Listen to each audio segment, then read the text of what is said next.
Welcome back, everybody. Welcome back to the Canyon. Welcome back to a reasonably clean workspace. Mostly thanks to the fact that there he is, right? Yeah, you see him? Little black dot moving. Yeah. The first 40 minutes in the shop this morning spent vacuuming up ants. I will be mushing them non-stop as this goes because the ants came from the front of the building, probably around 25 feet away from where you are right now, over to here, to just below the camera, gesturing under the camera, to get to the little sponge that I fill with water for the soldering iron, because when I awoke this morning, the forecast high just simply said 1... So I don't like that. I don't like any day, because we're a Fahrenheit. This is America. This is Fahrenheit land. I don't like it when the temperature starts with a 1, because that means it's either 19 or 100, and we here in Freedom Units land, we don't like either of those. So once the vacuuming was complete, and there's been a couple rounds of vacuuming, I made good on the threats at the closure of the previous Sucks Bup, the Stream of Consciousness series, the Bruce Overhaul program. You can see it. It's right there in the frame. Yeah, buddy. We ain't got there yet. We've got the tires unaddressed. We have had enough time to pass. These are the glow-backed, which are supposed to be basically the same stiffness rating as the Enjoras, but bigger. They're wider. So if nothing else, hopefully they will fit widthwise. We might have to shim them on the outside, and honestly, I don't know how we're going to go about that. I have 575 Enjoras, which are not usable for anything as far as I'm concerned. A, they are very soft. The green and the blue are the same density. The problem is, this will easily wobble, way more than the tire that you put it in. I want to say these are like 145 or 150 grams. That's ridiculous. These come in around 80, so they're twice as heavy. But as I looked at it, I was like, you know what I'm noticing? I'm wondering if a little snipperoo, a little trimmery, cut the outer of this off and put the outer of it around this. Now, will that... maybe.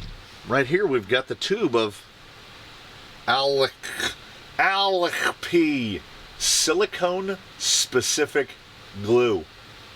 Up until fairly recently, I didn't even know that was a thing. So mainly what I'm going to do is get one of these pulled apart today, pull the insert out, see how it looks, and also do the very lowest tech spring dyno, because this is a spring. We do the spring dyno, which is we take an insert and we take a scale. We put the scale down like this, flat surface. And what I do is I push down on this until it touches like that, right? Is this telling us anything? Kind of. It's giving us, we can compare the number against something else. I actually did that very thing against this brand new purple one and this brand new red one, because the brand new red one is supposed to be stiffer. They say like up to X number of kg, and then this is X number of kg and up. And the number they claim on this is kind of ridiculous, like 8 kg, around 18 pounds this can support. To collapse this one this way, which realistically you would want to put a beadlock ring in the middle of it and press on it until you get the outers to fully collapse, to give you an idea of the load bearing. I wanted to look at them relative to one another. This one takes about 2 pounds to collapse, and this one takes about 2.5. So it's not, you would think it would like be double. So, I mean, we'll look, but across the board, the Glowback, Femanda, whoever they are, we generally just call them non-Enjoras. In the class of the non-Enjoras, they're just stiffer across the board, except for the Enjora Red. The Enjora Blues are softer than these. The Enjora Reds are certainly softer than these. And I'm going to guess The hope was that these would be stiffer than Enduro Reds. I don't know if they will be. They will fill out the tire side to side. We might just shim it. I don't want to shim it with open cell because, I could for now. We'll just rebuild the tires later because we won't see water again relative to the recording of this for legit 6 months. Maybe 6 months before those tires see water again. It is dry as all of the bones out there right now. So, there is no bumper, but there is many other things. We're ready to see if I'm going to break my own heart, which is, I did the wiring. We replaced the rear lights. These are red LEDs. They are routed down the rail, and then they're not affixed here because I can get to the chassis rails, and I didn't want to pull them too tight and make it to where they don't actually reach the buckets. So we did that. The fenders are truly something magnificent. Look at that. You see the screw hole coming down. We have mounted the back plate. We have made, perhaps, now I hope that the rear bumper comes out extraordinarily well. I hope it doesn't look like a hack bodge job because I would like it to look kind of nice. But I don't feel like the front bumper looks like a hack bodge job, and I don't particularly know what I'm doing when it comes to welding. It has held together. It took a steady tumble. The pound of weight definitely helps keep his nose down. He is so forward heavy now that we may actually be accommodating for the amount of weight added by the body and all the top and all the stuff that we put on the top and the spare battery in the back and the camera and all of that. I'm hoping that his performance characteristic is pretty balanced. I'm really looking forward to seeing what the 100 mils do. And when you just try to compress this, it literally feels like the truck's on a brand new skateboard, like it doesn't want to move. But then when you grab the body and you go like this, you're like, oh, it actually moves kind of easy. Leverage. So I got into it. I wouldn't say inordinately proud of it, but I do take some pride in what we've got going on under the hood. Like this, look at the firewall. Look at that firewall. Oh my goodness. That is my proudest one. Also, I noticed the hole in the top of the box, and even though we don't have seals at the end, I do have liquid electrical tape. So if it does turn out that all of the wiring is good, solid, ready to go, cleaned up and shortened all of the wires, there's the plate, mounts with two big flanged lock nuts from the bottom. His front end is trending into concerningly solid. Like, tumbling down the hills, we got to be a little careful. We've got to add a little fillet on the inside. Can you see the white complaint? They're both a little bit snapped. Unsurprisingly, when he's out there with other rigs, the fenders take a lot of abuse. And when he's out there by himself, he tends to roll down hills. So what I did do, we did do something. We've moved all of the apparatus, save for we haven't put that on. And what bin are they in? What bin are they in? I almost forgot one of the important apparatus, the GoPro mount for the carbon fiber selfie stick that we use to mount the ever overheating GoPro. And I did this once before, and once was enough. I shall never do it again. Radiolink puts a little. Gotta try to snag the corner. Radiolink puts a basically undetectable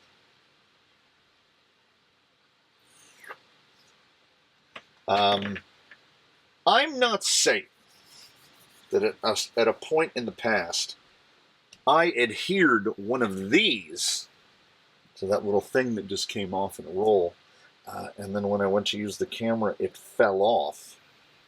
I'm not saying that at all. I'm saying that probably happened. and it shall not happen again. We go real deal. These are so cheap. Oh my goodness. Like $7.99 for 10. It's almost worth it to buy it just to get the 3M trim adhesive tape. This is why, if you'll recall in the last one, if you can think back, when I talked about the Wotech, I wouldn't want to use Wotech for this because it does get a lot. There's some side load on that, and it could pry itself off. But when you're trying to use the 3M for anything at all, it loves its release tape so much. Okay, there we go. I don't want to have to go through that every time I want to adhere. And also, I don't generally need to adhere anything to a vehicle with that level of ferocity. We go right in the middle. Right in the middle. Right there. Okay, so the RC6 is now 80% Bruce spec, and the beauty is I'm not filming an installment of Wheel and Wednesday for a couple days relative to this recording. So basically, 3M tape, it wants like 24 hours to like fully bond. And what I like to do is slap a piece of tape on there and use it immediately. And then wonder, why is it loosening up? Why isn't it working the way it's supposed to? So I rewired everything. I don't think there was a piece of wire that didn't get touched. There are extensions. Basically, the way it is you have to remove, along with the body screws, and by you, I mean me, the royal us, the royal we, I have to remove 2 from the back, 2 from the middle. I drilled up from the ones in the middle all the way up through the floor, so there's holes in the floorboards, but it allows me to run like a 14 millimeter long screw in the middle. So he feels so solid. That chassis is not moving, and particularly with the front. I felt like I thought we were going to shear him at the bulkhead from where he broke, but no more. So shortened the wires, shortened the indicator lights, had to lengthen the brake lights. I ran a new lead for the array of lights on the roof, and I just dropped a servo extension because it runs behind the firewall. So all those wires are hidden behind the firewall. Basically, all the wires, all of the extensions and Y adapters minus one. One is right under here, under the fender, for the one that goes to the rear because it is chassis mounted. It doesn't need disconnected. To remove the body, should you have to remove the body, and I hope that I don't have to remove the body for some long amount of time, before you remove all the screws from the bottom, there's the 2 in the front, 2 in the middle, and 2 in the back. So it's 6, 2 lock nuts, 4 bolts. Then you remove these 2 to remove that the plate, and then the 4 from the top of the receiver box, and then you just disconnect the wires for the lighting and just lift the body straight out. So it should be straightforward. I run Bruce's radio on a 3-pack, I hadn't even been named yet, on a 3-pack of 18650s. If you get the triple and you shave the sides off, you can fit a trio of 18650s in there. For the weight, I'm thinking about going around the fleet and replacing his 18650s with somebody around here who's got a 3800, Big Genza's 3800, and probably doesn't need it. Bruce's radio is in that category of a lot of on time, much like Baseline's radio. It's on a lot. When we're out there for a typical day, radio will be on 2.5, 3 hours. So that's why he runs 3. Okay, now, gotta self-settle here for a minute. When I turn this on, when I push that button right there, the headlights should turn on, and the indicators should turn on, and the taillights should turn on. The brake light, taillights, brake lights. We should have steering. I flipped the servo. Things right in the middle. Made a 74 millimeter horn. There's no, close this door up. The roof lights are going to work. They're off the same Y adapter. Nice little guy right there. Didn't really have a problem. Changed the horn while we were at it because now see, like a perfectly straight line straight across. Look how many screws. He's got to have like 16 screws into the rails in the front. Okay. Without further ado. Okay. That battery's not charged. Those came on very bright red and then turned off. Yeah. This is the battery that he ran last time out. Where is the battery that was in his bed? Doesn't matter. We just need a battery. So it looks like the indicators just burned out instantly. Headlights are still working. I have no taillights. And this right here. I hooked up telemetry because I was like, we're here. We might as well. The big receiver, our 7FGM, right? The big 7-channel has battery telemetry. So I figured, might as well. Okay, here's the problem. So it's not dead. It's at 11.7. Now you're going to behave. Usually you go like this, and it will go right into low power, low power, low power, because you get those peak draws. It's going to pull X number of amps, 3 amps, 4 amps, 5 amps from the BEC. So you start getting the chatter from the LVC when you're at like half full on the battery pack. It basically doesn't want you to go below half full. That will be an electric Kool-Aid acid test out on the trails the first time out. I do not know what happened because I soldered them all together into a lead in the front. They must have not been able to handle it. The rears are not on at all. So far we have headlights. The headlights are working just fine. The headlights look exactly like they always have. I mean, it's not a worst case scenario. Let's be honest about it. Is there a no, it just smells like, like metal. It smells like metal in there. It doesn't smell like anything is particularly toasted.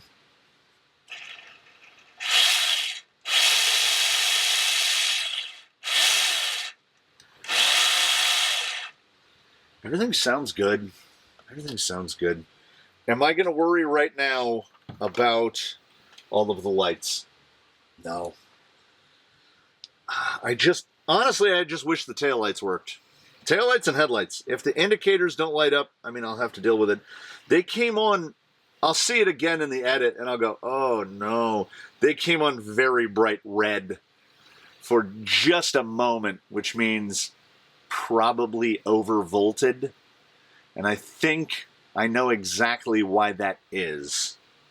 The taillights and the headlights, the taillights and the side indicators were from the GT Power set. There's a box. They came with this, which leads me to the conclusion that this box doesn't output the same voltage that the receiver outputs. It's probably stepped down. So I think these, upon seeing receiver voltage directly for the first time in their lives, poof, be gone. And the same for the taillights, because the taillights were also from the GT Power. The headlights are just random LEDs that probably came with a bumper of some sort, and I just slapped them on there. And the light bar, the roof bar is going to work. I already know the roof bar is going to work. So there is some small advantage to this. This is a 3mm hole here. I think I used super glue on them. I did. I will probably have to pop the lens. This lens is already broken. Have to pop the lens. Have to get these pushed out and or drilled out. Then I can dig through the bin, get some 3mm white LEDs, stick them through, solder the wires on. Will it be fun to solder them on right above the fender, inside the fender well? Like I'm going to have to unglue my switch already. How do you go through so much double-sided tape? Like that. I will just solder in new ones, and then on the same thing, we'll just leave all the wiring as it is. And you see this big lead we got hanging off down here? We will snip these dead boys off. Yeah, there's no, usually you'll see a resistor on there. That's my bad. That's my bad. So we might end up with white LEDs in the rear again. I also like that they give you the same situation here. Are you just supposed to run the wires along the side to there? I'll just fry those indicators anyway. You live. Hopefully, you live and you learn. So I am not going to bother putting the rest of the body on yet. Okay, don't lose that. Put it in with the other stuff. We have enough curiosities to fill the day. Oh, I should have anticipated. I mean, well, what it is I should have looked and seen that there were no resistors on those LEDs, which means regulated voltage. Most LEDs of the type that are on there now, the roof bar and the headlights have resistors or diodes or whatever they are so that they can accept a variety of voltages. Honestly, so I 100% purpled these because like this is what you're holding your whole wheel together with. Two little short flathead 2.5s, and I don't have those in great numbers. So I did not want to lose one or more in a far-flung place. So I'll have to go through the same. We're going to pull one apart and we're going to look at it. My guess, I shouldn't be doing guessing today. I've already proven myself wrong. Is going to be that silicone is going to be dirty, but it's just going to look like a silicone. Kind of stick if we got. Woo! Woo! Little deformation on that. A little deformation. Pops right out. It's all aluminum. So there's basically no, like they're a little dirty. And we've got the shaped ring on the inside, which is pretty specific to this wheel. And again, all alloy. We've got a little bit of corrosion starting to take hold. That would be where the bead was pressed tight up against it. Looks all right otherwise. And then we've got the red. And it's dirty. You can see that in between the veins, just, oh yeah. Okay, yeah. Oh no. That outer layer, that's a lot of Bruce weight. Those are not holding it up. Yeah.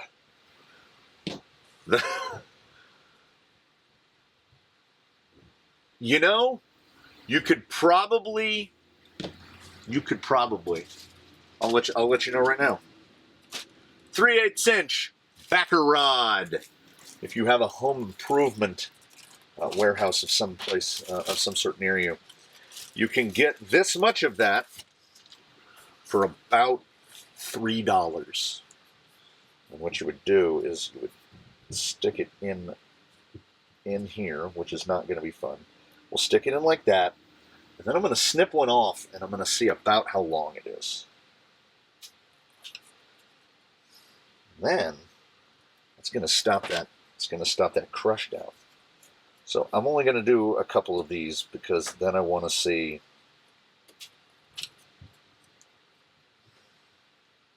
Yeah, look how directional that's going on the veins. Wow. I bet. Oh, he had some good little crinkles on that. That's a lot of weight on these. I don't know if that was a front or a rear. I don't know which particularly takes more abuse. But we can definitely, depending on what we're looking at, and then we can, that'll give us the ability to tune the show. I would probably just leave them long like that. And based on, I don't know. we might end up backer rodding whichever one we go with. We're going to go by fitment. And when these are born, they start off, well, even now, this is basically for a 465. This will fill out like a Deep Woods Canyon Trail with no foam, Canyon Trail with no foam. Take the Canyon Trail. These are a better option, I think, than the Enjoras because they basically perfectly fill that out. And if you've got a trail rig that's running 1.9 Canyon Trails, you can get them in the slightly softer, slightly firmer, and they just drop right in. If you put an Enjora in, which, do I have a blue? I do. So here's an Enjora blue. Yeah, those feel very close. There's an Enjora blue, which is taller. So on the one hand, it's not going to want to fit the width nor the height. So it's probably going to have a little crinkle wrinkle. Yeah, there's just, we get the same situation that we have in the Trepidors on the Reds. So let's see. Very unscientific. As unscientific as one could imagine. In pounds, so what we do is we tear it. And then we go, about 1.7 pounds. So again, this is just testing one thing against another. So that 1.7 doesn't mean anything outside of the context of taking this. That blue one and that red one weigh the exact same amount. Let me push that down.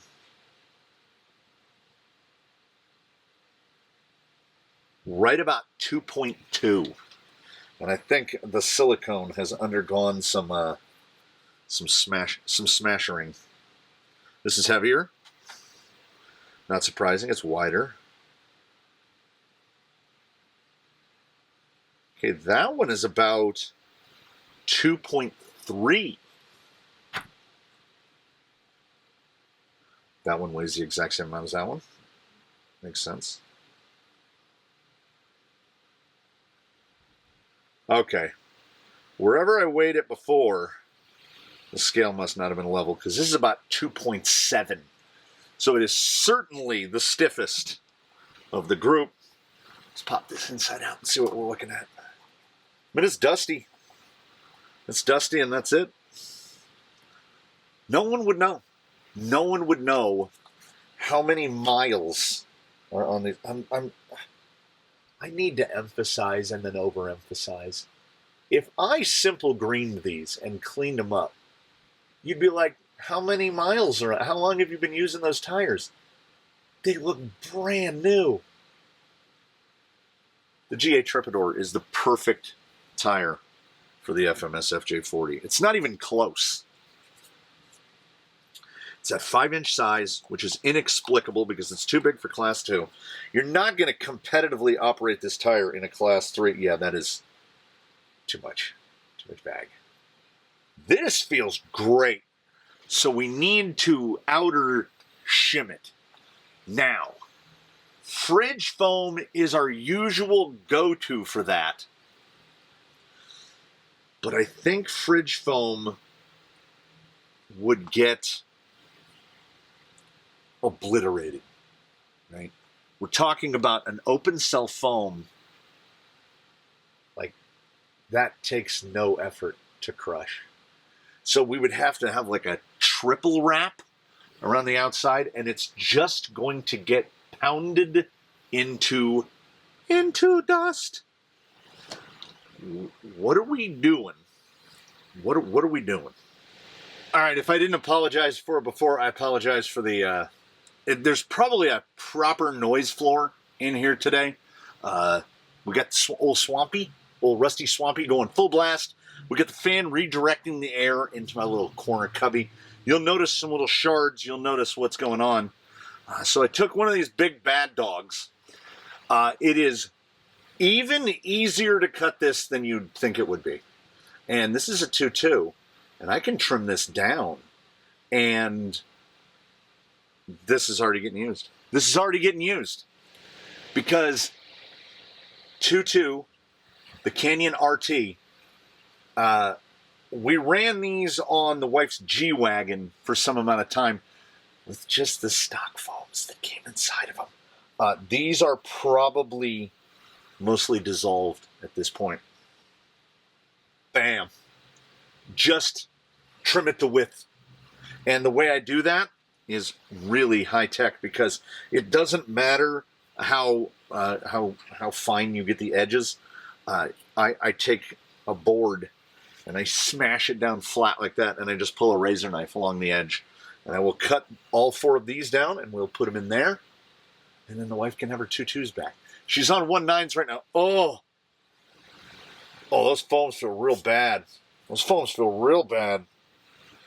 Not surprisingly, and I haven't run these in over a month, probably 6 weeks. Oh, that's not good. That's not good. Doesn't smell bad. Doesn't smell bad.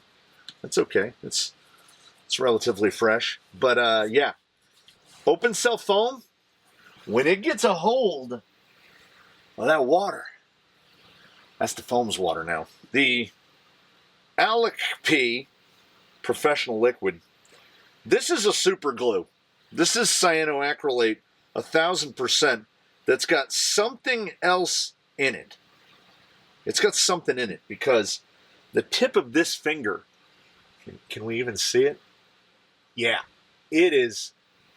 I just brushed against it. They say press together for 10 to 45 seconds, allow 24 hours to dry. This is what we've made. Look at this happy little guy. Look at this happy little guy. It's dry. It's crazy. Just kind of trimmed it down to width, really rough cut it. And you know what?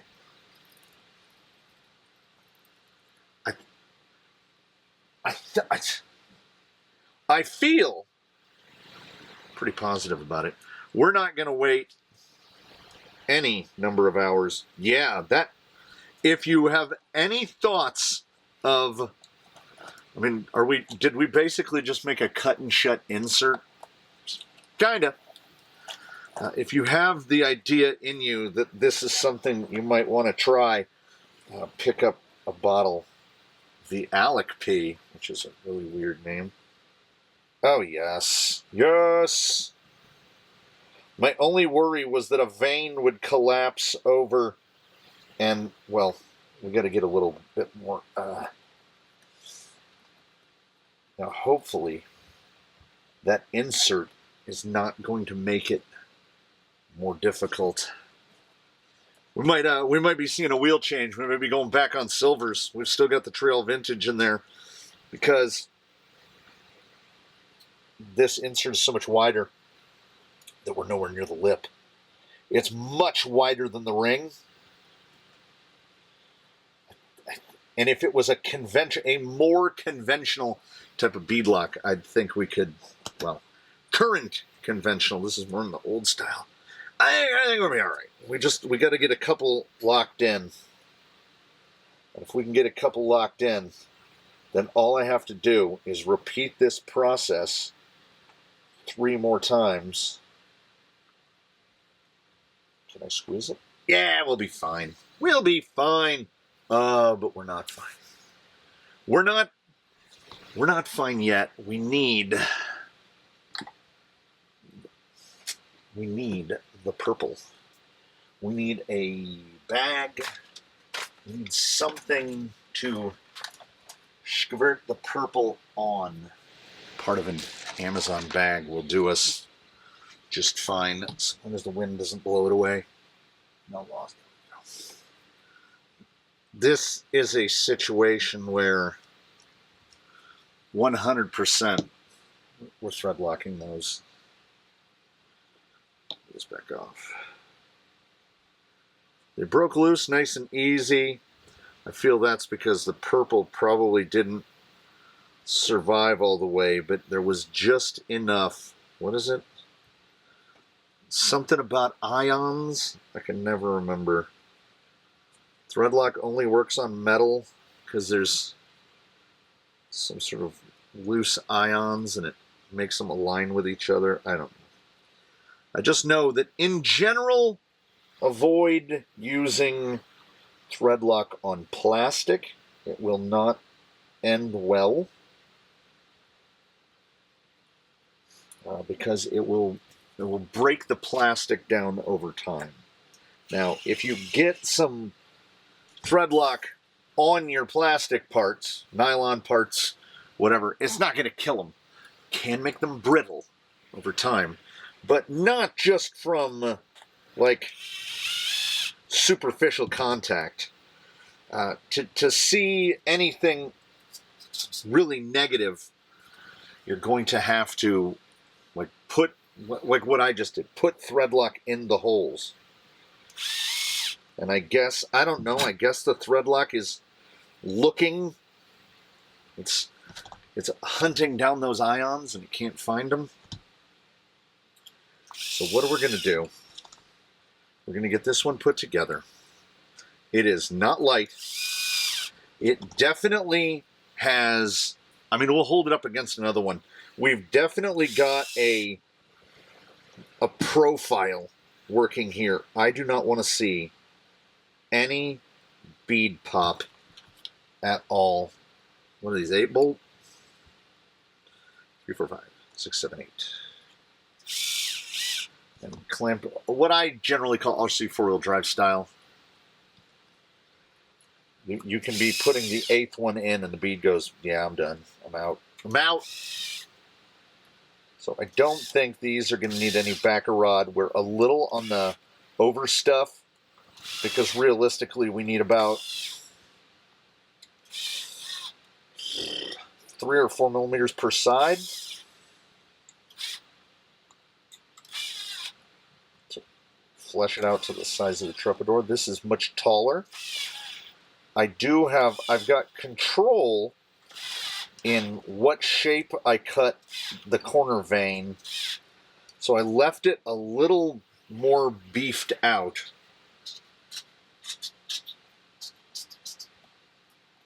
I mean, well, let's not guess where guessing is not required. Let's get the full regalia. What are we going from and what are we coming to? Trep on these vintages, 120. Oh, we're down to 122. We're down to 4 3/4. This 5-inch tire is down to 4 3/4. And then width-wise, because we're bagged out, we're at like 46. Now that is run in. We're now at 126, maybe almost 127. So basically right at 5-inch now. And width-wise, we've only jumped up a little. We're at about 48. So 122 by 46, 127 by 48. Ooh, yes. I appreciate your mention. Got to go back to grams. Old combo, 322. Not exactly light. The wheel's not light. The tire's not remarkably light. It's got a silicone insert in it. I can tell this is heavier. 380. So we're picking up 50. Well, yes. I can tell you right here. 72. 84. So there's 12 grams there, and then we have the rest of the outer strip making up the 30-ish, 40-ish grams. It ain't optimal. You know, it ain't optimal. Would the optimal be some sort of very robust 3D printed insert?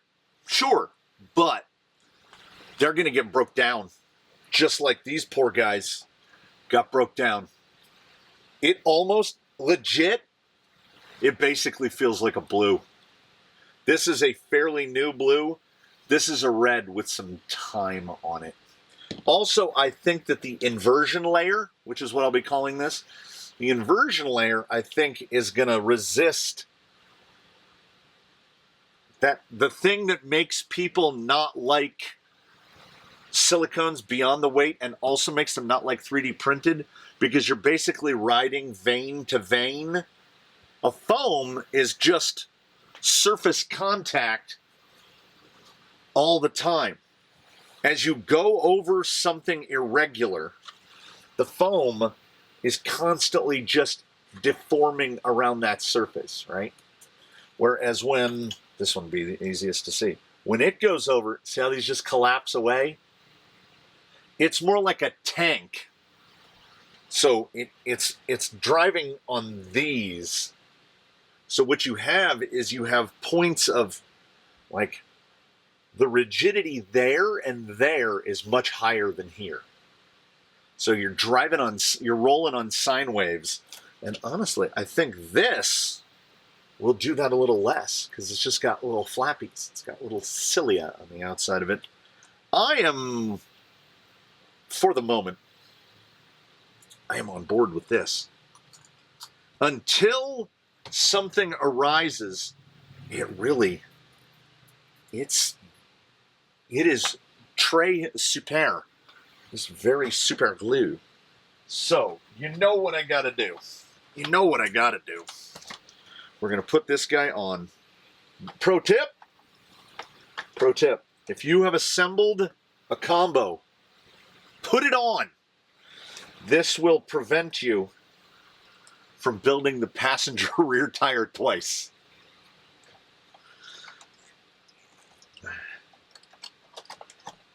All right. It definitely looks a little meatier. Oh, yeah. Look at that. And it's perfect. There's where the travel bottom's out. Who knew? Bruce didn't know that when he came in for big maintenance, he had no idea that he was going out on customed out inserts, 100mm shocks, sweet firewall, the whole build. We're gonna keep this stream of consciousness short because I'm supposed to be doing other stuff right now.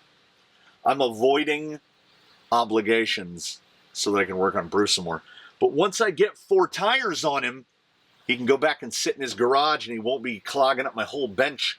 We can put his parts over there next to him and then we'll address those. Because next, we build a bumper. Episode 4, build a bumper. I will see you again in just a moment, because what do I got to do? You know exactly what I got to do. I have to disassemble these 3 tires. I have to choppy chop these. Cut those to fit. Right? First I got to cut them off. Got to cut them to fit. I'll put these aside so I don't lose them. We've got to get the other 3 reds, so we got to make these together. Right. Got to get... I might put gloves on. Honestly, I'm not a huge glove guy because they're all super tight, but I might put some gloves on because that particular glue is mad aggressive. So I'll get 3 popped apart. I'll get these 3 assembled. I'll get them all put back together. We'll throw his wheels on it, and I will give you any parting thoughts on the day. And the next socks bop that you find yourself in the midst of, we will be combining all of these pieces to make us a bumper, a rear bumper that we can be somewhat proud of.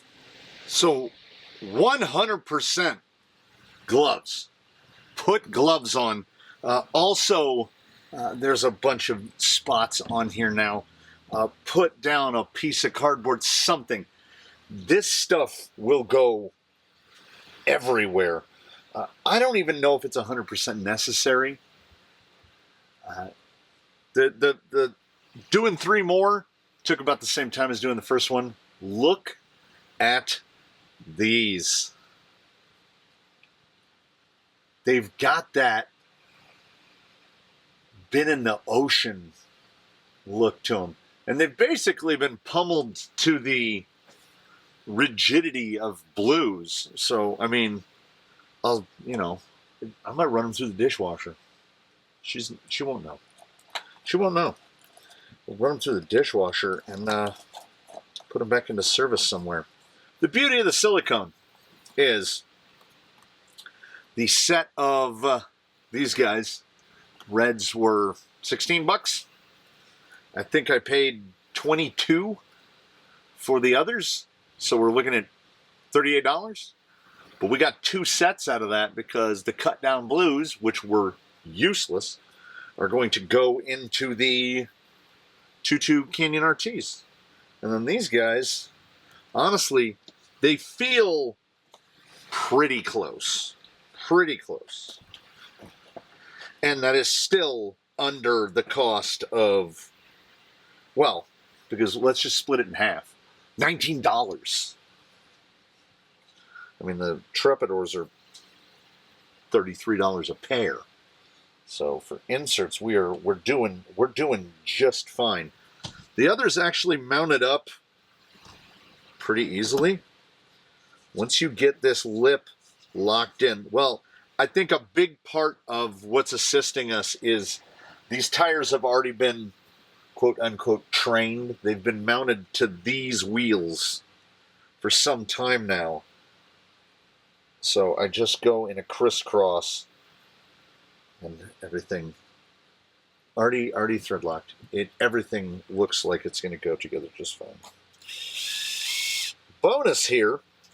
Now, in a strictly rock crawling application, I don't want 380 grams per corner. In a Bruce is a giant 7th scale ABS FJ40. I am not as opposed to 380 grams per corner, because that'll be 760, 1520. So 1.5 kilo of wheelo on a guy that is over 8 kilo. 7? Probably closer to 7. And that is 7-ish plus what I would call soaking wet. He's got 2 4200s. We're going to throw a spare tire on him. We've done nothing in any mechanism of Sox Bop so far to reduce his weight. We've only added, he had no fenders. He had 70 millimeter shocks, which were replaced with 100s. He did not have shock towers before. The sum total of lightning is we cut 2 holes in the bed in the back to clear the shock towers, and that's it. Inserts got heavier, so those combos got heavier. If there was any weight movement when going from an alloy knuckle to a plastic knuckle, I didn't notice. I mean, it's probably going to be a couple grams, but we're talking about a guy in the 7,000 gram neighborhood, and we can't even weigh him right now because his roof is still sitting over there. I would have thought that with this amount of stiffness, we would be floating an axle, like this would just be levitating just a little bit off the ground. And then I remember how heavy his front end is. It looks so weird without that light on there. That will be addressed. And we are back on wheels and tires. It has been a minute indeed. How are we sitting? Okay, we are sitting sky high in the back, but we may be a little stiff. Can I access the screws? Oh, they're from the back. Yes. We might just want to pull. Well, no. I think we're going to run it like this. His ground clearance is under his flat belly in the middle, 85. I would like to see it at about 81 or 82. But honestly, my only worry Yeah, that front really sits down. So it's the added leaf. The added leaf is what is doing all that work in the back. We've got flex-wise. Yeah, we've definitely got more flex in it. Articulation. And if we want more articulation in it, we're stiffening up the springs. Going up rate is not a bad idea. It's so funny that it was his rear end that was over collapsed before. We put one more helper in it, well, and 2 pounds of spring rate on the 10 Pros. Reaching the hardware for the shocks in the front, I'm glad the front is sitting the way it is, because reaching that hardware would not be easy. The fronts are making great use of those 1 pound 10 Pro springs. The rear, it's somewhere in between. Like, I feel like we could maybe drop down rate by removing those springs, but he's not assembled. He doesn't have a 4200 on the bed in the back. He doesn't have a 4200 in the front. I very nearly put the dead one back in again. I don't know what I'm doing. That guy right over like that. I haven't decided what orientation I like the battery in. The other one I removed the little guard on there. I prefer not having that guard because I don't yoink. I neither yoink nor yeet by the balance cable. I should probably turn them on. Endpoints are not set. Note to self. But steering is also reversed. We flipped the servo around. Actually, it might not have had anything to do with flipping the servo around. We're on a completely different radio.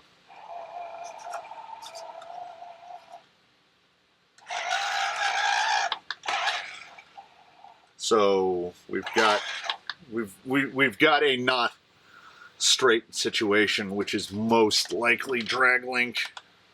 It's close.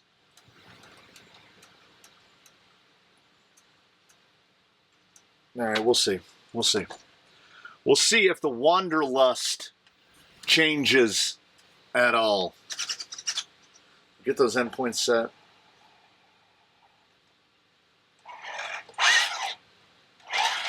We don't have a ton of suspension movement right here, but I'm okay with that. Like, that feels pretty great. He's going to take a spin or two out there before we get him back. He was starting to get really too loosey-goosey, and the wife gives me so much razz whenever he tips over that we're just going to have to go through a little bit of a period of suffering, because he's going to be...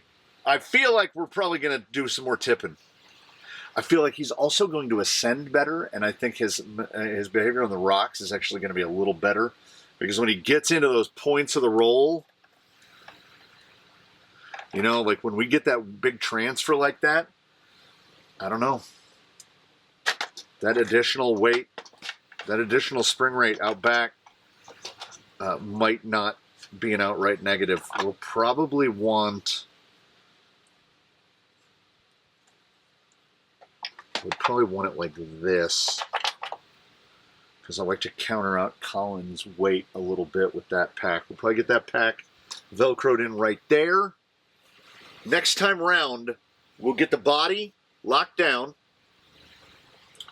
and then we should be able to get to fitting a bumper. Step one will be to get the holes drilled in it to mount. Yes, I realize. I can't really see anything. We'll get the holes drilled to mount this. We'll get it oriented where we want it. And then we will set the depth, which should be right about there. And then we'll build it. We'll build it as we go. And the thing that we haven't found out, and we're going to find out, is where is this going to mount, and or will this be usable? Because because we store things in the back, like a camera and spare battery, all of his doors in the back need to be functional, because I need to reach in there and get to that stuff. So that is for later. I might, in between, because it's just scut work, but not that difficult, I will get in and lop these off and put replacement LEDs on there. And the same for the ones in the front. That's on me. That's on me. I've got 3mm LEDs. I've got white. I know I have white and 3mm and 5mm LEDs. So I might not have red, and I doubt I have amber. But I'll fix it. I'll fix it. Because I'll be bummed if he doesn't have taillights and indicators. So we'll take care of that. I think Bruce is looking outstanding. For those who need to know, I need to know too. And if you need to know and you want to find out, this is Bruce. Without his roof, without additional gubbins. So he is probably at 75 or 80% weight. Now this scale also, does it weigh in oh, it's on this side. We can do kgs for the world. Kgs for the world!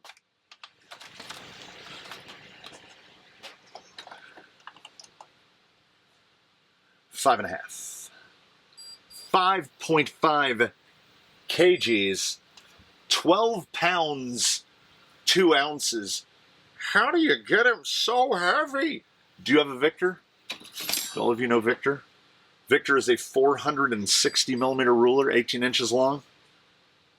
That's how, from the bottom of the tire to the top of Colin's head is 305mm, is a foot. And from the front of his bumper, not even to the back of the tire, is 460. He is, yes, he is over 500mm long. And as I have pointed out in the past, and will certainly point out in the future, when you see him sitting there, right like that, take into account everything that we've mentioned today. That is a 127mm tall tire that basically looks like a class 1, because he's 1/6.87 scale. So right at the high end of 1/7 scale, not quite 6 scale. If he was a full 6 scale, we could just run a 12-inch figure, and we wouldn't have to run a 10-inch figure for a driver. But that makes your, so what do we got? I can give you a close enough to approximate. So we do 1.9 times 6.87. Yeah, it basically turns his rims into roughly a 13-inch wheel, which is a little undersized, I think. 1. Yeah, right around a 13-inch wheel. So they don't look like, I mean, does that look like a 1.9 to you? When you see the scale of the figure, it's a big thing, and I think that scale absolutely translates. I found it, by the way. Can you tell which one's the old one and which one's the new one? I've got to put I got to do the same set screw. I think I have some stainless set screws. We can't put it back on because he's going to be upside down a few more times. Bruce, Colin, and I, we thank you for joining us for another raft ride down the stream of consciousness. We will get him ready to trail again. He's most of the way ready now. I could, in some conscience, I guess, just throw a zip tie around the burned out LEDs, slap the body on, and just run him no bumper if he needs to get out before this is done. Hopefully, we can get it done before the next recording. You know, these are spaced out. You don't know what the recording interval looks like. You only know what the premiere schedule looks like. So we'll get there. We'll get him going. We'll get him done. I think. So we thank you for joining us. We look forward to seeing you next time. in between now and then, please, one and all, do your very best. Have a good one, everybody. It is so hot outside.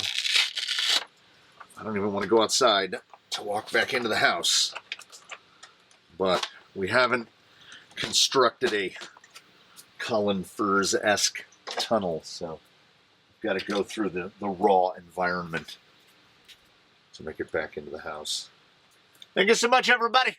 He gets to sit back in his garage so we can clear the bench off so we can do non-RC stuff. Boo! But I'll see you back here real soon for the RC stuff. We thank you one final time for coming along on the ride.